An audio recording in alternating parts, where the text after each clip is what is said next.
What caused the sudden surge of the Western world's most powerful leaders to go to Afghanistan, this report continues, was to directly see the discovery by the United States military scientists of what is described as a Vimana trapped in a well time, which has already caused the disappearance of at least 8 the United States soldiers trying to get him out of the cave in which he has been hidden in the last estimated 5,000 years. Important to note about the technology of Vimana is that this mysterious ship is the well-known mythological flying machine described in the ancient Sanskrit epics that existed before the last time our Earth turned upside down and was carrying disquietingly similar weapons to the atomic bombs of today. The reference to ancient Indian flying vehicles comes from ancient Indian sources. Many are the well-known ancient Indian epics, and there are literally hundreds of them. Most of them have not even been translated into English yet from Old Sanskrit. It is said that a few years ago, the Chinese discovered some Sanskrit documents in Lhasa, Tibet, and sent them to the University of Chandigarh to translate. Dr. Ruth Rayna of the university recently said that the documents contain instructions for the construction of interstellar spacecraft. His method of propulsion, he said, was anti-gravitational and was based on a system analogous to that of lagama, the unknown power of the ego existing in the physiological structure of man, a centrifugal force strong enough to counteract all gravitational attraction. According to the Hindu yogis, it is this lagama that allows a person to levitate. Dr. Rayna said that aboard these machines, which were called astras by the text, the ancient Indians could have sent a detachment of men to any planet, according to the document, which is believed to be thousands of years old. Manuscripts are also said to reveal the secret of Antima, the cloak of invisibility, and Garima, how to become as heavy as a mountain of lead. Stephen Quayle is the author of 5 books. For more than 30 years, he has been researching ancient civilizations, giants, UFOs, and biological warfare and their relationship to the future of mankind. Stephen discusses the next worst scenarios as the world approaches and how they interrelate with each other. Earthquakes, volcanoes, nuclear and biological terrorism, coupled with the expected financial crisis of the United States dollar, will push us into unimaginable tribulations. Stephen Quayle indicates that we have moved from the sphere of natural threats to the area of supernatural events guided by the invisible hand of evil orchestrating world events of unimaginable proportions. Many believe that ancient civilizations have left traces of advanced technology over the centuries, long before man became aware. Vimana, it is the name of an old machine used by the gods of India. The earliest accounts of this amazing civilization, written in Sanskrit thousands of years ago, describe the different forms and materials of the Vimana. These strange flying machines were used in incredible fighting, worthy of Star Wars, hundreds of years before Christ. In the Mahabharata, a narrative describing the war between the 2 most important clans of India around 3000 BC, flying Vimanas are mentioned 41 times along with sophisticated combat weapons that shoot lightning bolts. For example, reference is made to the attacks of King Salva against the city where the god Krishna resided in Dwarka. In this epic dispute, Salva drives a flying Vimana named Sagha who has the power to become invisible. Krishna returns the attack with a lightning bolt that locates and destroys his enemies through sound. Let's look at another illustrative passage from the Mahabharata that tells of Gurkha's attack on the Vrishis tribe. Gurkha, traveling in his powerful and fast Vimana, launched a single projectile, loaded with all the power of the universe, against the 3 cities of Vrishis and Anthakas. An incandescent pillar of smoke and fire, as bright as 10,000 suns, rose in all its splendor. It was the unknown weapon, the steel thunderbolt, a gigantic messenger of death that reduced the race of Vrishnis and Anthakas to ashes. In the Ramayana, which tells the adventures of Princess Sita kidnapped by the evil Ravana, another flying machine called Puspaka is mentioned. The Puspaka car that resembles the sun was brought by my brother Ravana. This excellent aerial car can go anywhere at will. It looks like a luminous cloud in the sky.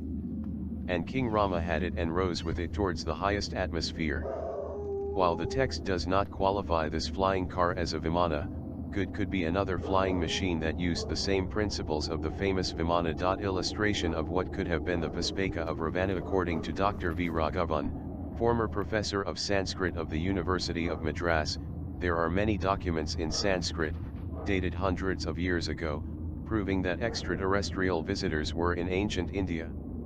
There is an enormous amount of fascinating information about flying machines and even science fiction weapons, which can be found in the translations of the Vedas and other ancient texts in Sanskrit. 50 years of research have convinced me that there are living beings on other planets and that they visited Earth 4,000 years BC. There are not only stories about the aerodynamic qualities of these Vimana but also how they can be constructed. In the Ramayana it is indicated that it takes 16 types of metals to construct them, but here on Earth we only know 3 of them. Dr. Ruth Raina of the University of Chandigarh translated Sanskrit texts describing the anti-gravitational forces that which the yogis developed to levitate. According to their investigations, that same anti-gravitational force is the one that allowed the Vimana to move through the space. Although it seems paradoxical compared to the majority of reports of sightings of extraterrestrial ships, the information contained in the Sanskrito texts on the form, the process of construction, materials, and weapons of the Vimana leaves little to the imagination. The numerous mentions of Vimanas in texts dealing not only with Hindu mythology but also with its history indicate that these Vimana were a possible reality hundreds of years before Christ. Dr. Raghavan claims that this technology was brought by beings from other planets 4,000 years BC, at the same time that Sumerian culture flourished in Mesopotamia and the Anunnaki extraterrestrials lived among them. According to Dr. Raghavan, the laws of the Babylonians, Akkadians, successors of the Sumerians in the Mesopotamian region, indicate without ambiguity. The privilege of commanding one of these flying machines is very great. The knowledge of piloting is among our oldest legacies. It was a gift from those who came from above. We received them from them as a means to save many lives. Those who came from above is, in Sumerian language, synonymous with Anunnaki. We can infer that it was the Anunnaki who showed the Sumerians and then the Babylonians how to build and manage these sophisticated machines. The Anunnaki knowledge and presence could have been extended to India. The iconography of some Hindu gods and some mythological accounts may be evidence of a possible Anunnaki presence. It is interesting to analyze the case of Hanuman, one of the faithful servants of Rama, whose story is in the Ramayana.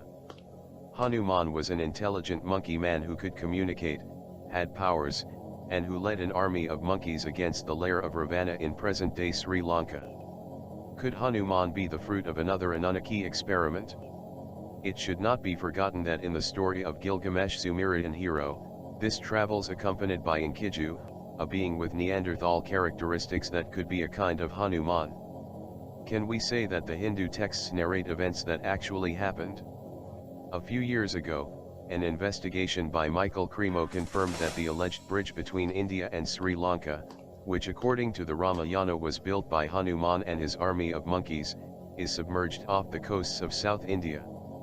Most likely it is a natural formation and not an artificial construction made by Hanuman, but that does not disqualify the veracity of the descriptions found in the story.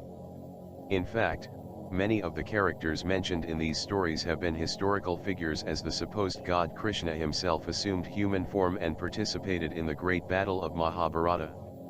You can now visit the house where Krishna grew up in Gokul. It is the abode of Nanda Maharaj, with its 84 columns, described in detail in the sacred Hindu texts. At the entrance to the house is the tree in which Krishna used to play and lie down to play the flute 5,000 years ago. This place has so much relevance that it has been classified as a World Heritage Site by the Hindu government. On the other hand, the great confrontation on the Kurukshetra plain between the Pandavas and Kauravas, narrated in the Mahabharata, is part of the history of India. Moreover, recent research has argued that Dwarka, the city of 1,000 temples mentioned in this same account, is submerged off the western shores of India. It should be noted that in the Mahabharata is mentioned more than 40 times the fantastic flying sorcerers, Vimana worshippers, and lethal weapons that seem to come out of a science fiction film. In short, we can state that the events narrated in the Hindu texts happened, that the characters existed and that the places have been located by modern archaeology. There are, therefore, ample reasons to suspect that the Vimana existed not in the imagination of those who told the story, but in reality itself. The precision with which the Vimana are described is surprising. Strong and durable should be the body of the Vimana, like a large flying bird made of light material. Inside one must place the mercury engine with its steel heater underneath. Through the latent power in the mercury, which puts the whirlwind in motion, a man sitting inside can travel a great distance in the sky. The movements of the Vimana are such that you can ascend vertically, descend vertically, and lean forward and backward. The stories about the Vimanas have been compiled and treated in books such as the Anti-Gravity Handbook by David Hatcher Childress. In this work, the techniques to construct the Vimana using materials such as graphite bars, copper coils or glass indicators are mentioned. For many ufologists, the Vimana are what we know today as flying saucers and their crews are beings of other planets. Proof of this are the hundreds of texts, translated from Sanskrit, where these flying machines are mentioned. The specialists claim that there are still many other texts on the Vimana that have not yet been translated. Michael Cremo, as Schliemann the discoverer of Troy, assumes the veracity of the mythological accounts. Following descriptions of ancient Hindu texts, Cremo has found several of the places mentioned in these accounts. Works such as that of Michael Cremo, Forbidden Archaeology, reveal an unconventional history of the evolution of the human species. In it, the mythological and sacred elements have a historical value, something that does not admit the traditional history. Steve Quayle, the writer and researcher who affirmed that the Vimanas ships exist in 2011, Steve Quayle affirmed in the radio program Coast to Coast AM, that a Vimana ship was trapped in a cave in Afghanistan, causing the mysterious disappearance of at least 8 American soldiers.